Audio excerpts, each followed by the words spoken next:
First of all, I just want to thank the Medical City Liver Center and the section of gastroenterology for allowing me to be part of this Lunch and Learn series. My name is Rhian Ramos. I'm an artist of GMA7, and I'm also the owner and developer of Healthy Appetite, which is a healthy food delivery restaurant. No, I actually don't eat exclusively plant-based. It just became very important to me in the past few years to eat more and more vegetables. Number one, because it's good for us. Number two, because it's good for the environment. As much as possible, we try to keep also the food in Healthy Appetite plant-based, although we do offer some options that have real chicken and egg in it.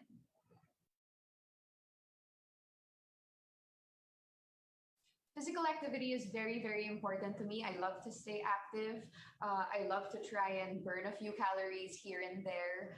I don't think humans were designed to just sit in one spot when the world began. So as much as possible, I try to move around. Also, because food has become so easy to come by nowadays, all we have to do is either order it or buy it or make it. We don't have to chase it or catch it anymore. So there has to be ways to exercise your body.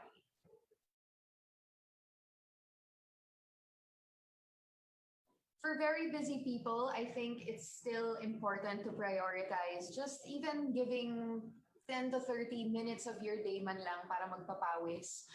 It's very good for your health. It'll change your life, actually. You won't regret it.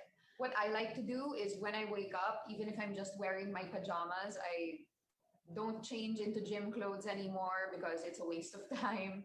I can do a few push-ups, do some planking exercises or mountain climbers if I want a little bit of cardio. I can do a routine anywhere from 10 to 30 minutes, and then I'll just go on with my day, take my shower, get ready for work.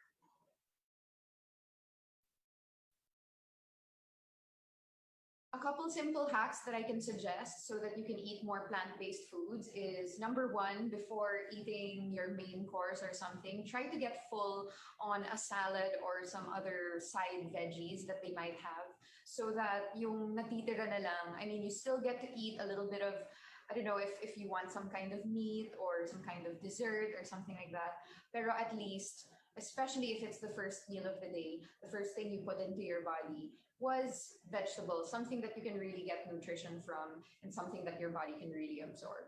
A second hack that I would suggest is in your rice cooker, if you really like to eat rice, just finely chop any kind of vegetables that you like and then throw it in there while your rice is cooking para at least yung kanin mo mismo may kasama na ding vegetables. All right, now I would like to share with you guys a couple of recipes that you can easily do for yourselves if you want to eat something made from scratch. Made from scratch is always healthier than something that might be store-bought and you don't know what they put in it. So let's just do it together. What we're doing today is a Greek gyro skillet. A gyro is usually some meat and some vegetables that they put into a flatbread, but today we're going to do a skillet style because it's the Philippines, we're gonna have it with some rice instead of a flatbread or a sandwich. The great thing about Greek food is it's actually healthier than other options that you might have because Greek people really like to either pan-sear things or grill things. It's pretty rare that they deep fry. And they really like to use the flavors of different natural vegetables and spices. So they don't rely on yung mga toyo or mga patis para ma-flavor yung food. So pagka Greek food, laging may lemon yan, laging may red bell pepper. Today we're gonna be using a bunch of dill to season. Lots of tomatoes and cucumbers too.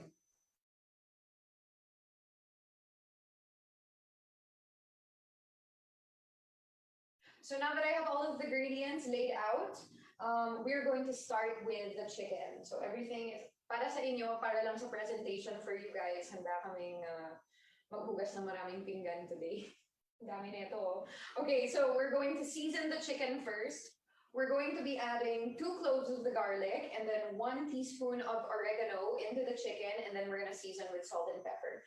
Now, if para sa inyo masyadong konti yung 2 cloves, go for it. If you love garlic, put as much as you want. Kasi ako usually when a recipe says 2 cloves, I put 4. About a teaspoon.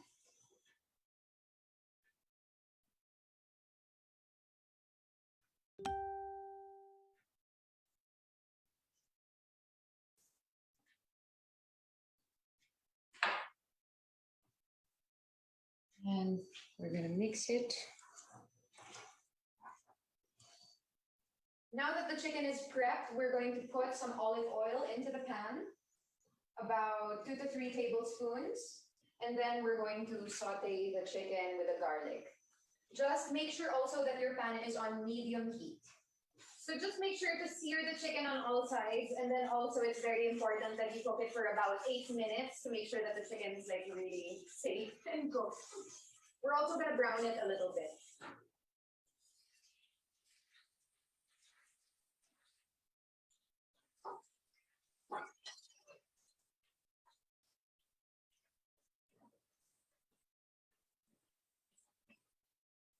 So the chicken has gotten some color on it now. It's medyo golden, which means now it's a good time to set it aside, and then we're going to knead it again later. But now we're going to work on our vegetables.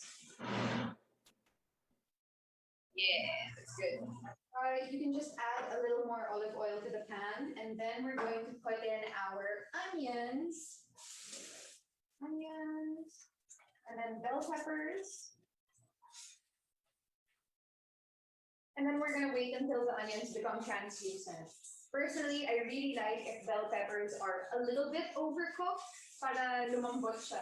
Maraming mga tao na ayaw ng bell peppers, pero the true reason why they're not good, like if you're the kind of person na tinatanggal mo siya sa pizza mo, it's because it's undercooked. So when bell pepper is cooked, it becomes very sweet and it's actually really nice. Once the onions become translucent and you're happy also with the amount of doneness ng bell pepper, then you can add the zucchini.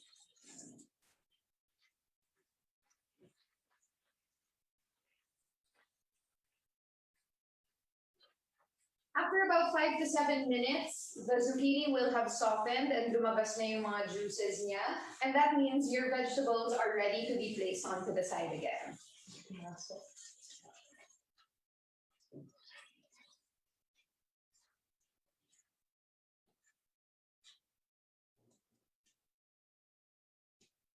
Here's a step for every Filipino to enjoy. We're gonna work on the rice. So it's always best if your rice, mas flavorful siya if you're going to boil it either in chicken broth or vegetable broth para mas may lasa. So now we're going to put the remaining garlic into the pan with a little bit of olive oil again, just a drizzle. Then half a teaspoon of paprika. Now I don't have regular paprika, so I'm just going to use Spanish paprika, but if you can find regular paprika, then better for the Greek recipe. And then we're also going to put in the dill. Unfortunately, I can't find any dried dill, so I'm just going to use fresh. But in my personal opinion, fresh is always better. Just use whatever you have. Dill, by the way, is also really, really good with fish. So if you have any fish dishes, just put a bunch of dill in it. Now that that's nice and fragrant, we're gonna put in the rice and the chicken. The more juices you can get into there, the better.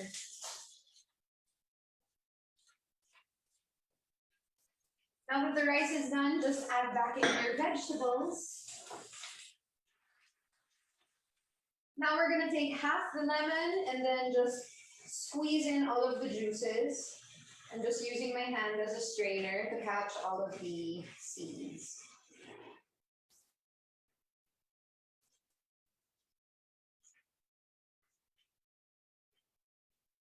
Now just give it one last little mix and then you can plate it now. Another great thing about Greek food is they always find a way to mix savory and fresh. So we're going to garnish this dish with some fresh cucumbers, tomatoes, some olives, lemon wedges. I just cut up the other half of the lemon that we used kanina.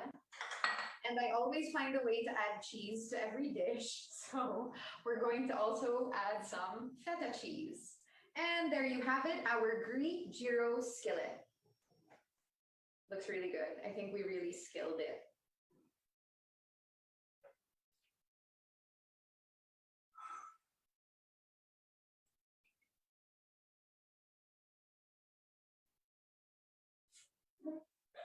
Skill in the game. So for our next recipe, gagawa tayo ng siopaw. Can you move? Go somewhere. Siya pagalit eh. Nakita mo ginawa ko siyang set, tapos dyan ka matutulog. For our next recipe, we're going to make something for tomorrow's breakfast. It's just something that you leave in the fridge overnight and then tomorrow it's ready to eat. It's overnight oats. Don't be intimidated by all the ingredients that you see here. The only non-negotiable ingredient is you need rolled oats, not instant, not quick cook. This is really the best in terms of texture. A lot of the different supermarket brands have their own version of rolled oats. Just make sure that you're getting the rolled oats option. What you really need is the oats, a liquid, so you don't have to use cow's milk, or you can use non-fat, you can use any kind of nut milk or oat milk, one of those plant-based milks. In fact, you can even just use water. Then you need something to sweeten it with. Personally, I like melting some cookie butter into things. Depending on what brand of cookie butter you could get a vegan one. So a lot of cookie butters are actually good for vegetarians or vegans because it won't contain any egg or milk or anything like that. But for other sweeteners, you can put in peanut butter, any kind of nut butter like cashew butter or almond butter. You could also use honey, but if you're watching your sugar intake and you don't want your insulin to spike or anything like that, then I suggest using a monk fruit sweetener. It tastes a lot better than stevia or Splenda or all of those other things. Monk fruit sweetener actually does taste like sugar and it's a 0-calorie thing. Or you could also use a cocoa sugar. And then you just add any kind of toppings that you like. So you can use fresh fruit or you can use dried fruit. So what I'm gonna do today is I'm gonna use some probiotic prunes and goji berries because it's good for the skin. And lastly, for some texture, it's nice also to put either nuts or seeds into your overnight oats. So that's it, we're ready to make it. All you need is a glass or a mason jar. It's great if you have a mason jar, or you can cover it before you put it into the fridge. So the only thing important really about overnight oats is the ratio. So we're going to do a 1:1 ratio with the oats and the liquid. So I'm gonna start off with the milk. Oh no, I'm spilling it. Oh no. Dila lang my chopping board. So this is 2/3 of a cup of milk. I'm just gonna heat it para pag nilagay ko yung cookie butter, matutunaw siya. Okay, I've heated the milk. I'm gonna add some cookie butter. This is definitely a more sinful version of this because you can really just use water, cocoa jam, or a 0-calorie kind of sweetener. Since I'm not really watching my sugar right now, I just thought I'd treat myself. Nice little dollop of cookie butter and melt it into the milk. It's already good. So since we put 2 of these of the milk, I'm going to put 2 of these for the rolled oats as well.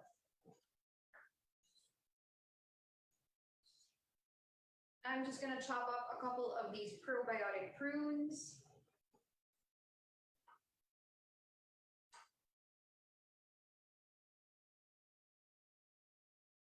Now we're going to put in some no sugar added goji berries. It's a good source of fiber and it's also really good for your skin. So why not? Skincare for breakfast. Last but not the least, we're gonna put in some black chia seeds. Also really good for your digestion as long as, so the trick with chia seeds is you have to put more liquid if you're putting chia seeds because if not, if you put too much seeds and not enough liquid and then parang the outer layer of the chia seed doesn't absorb enough liquid, kasi may gelatin yan eh, you might get constipated. So don't do it. I'm gonna put in just a little under a tablespoon. The outer layer of the chia seed turns into some kind of gelatin and then it gives your overnight oats like a more pudding-like texture. And now that I've seen it, I'm just gonna add a little more. I like it more runny just because I'm running about getting constipated. I don't want it to happen. Yeah, kasi kahit papano, the oats will also absorb some of the liquid. So parang I think more liquid is, I don't know, I'm just happier that way.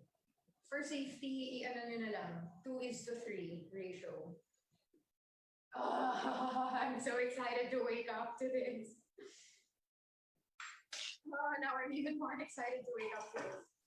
And that's it. It's done. All you have to do now is put it in the fridge overnight, and tomorrow this is gonna be ready for you or me. So that's it, guys. I hope that you guys enjoyed these simple recipes. But also, if you're out of time, Healthy Appetite has you covered. Just give us an order, and we will deliver some healthy, nutritious food to your doorstep 24 hours.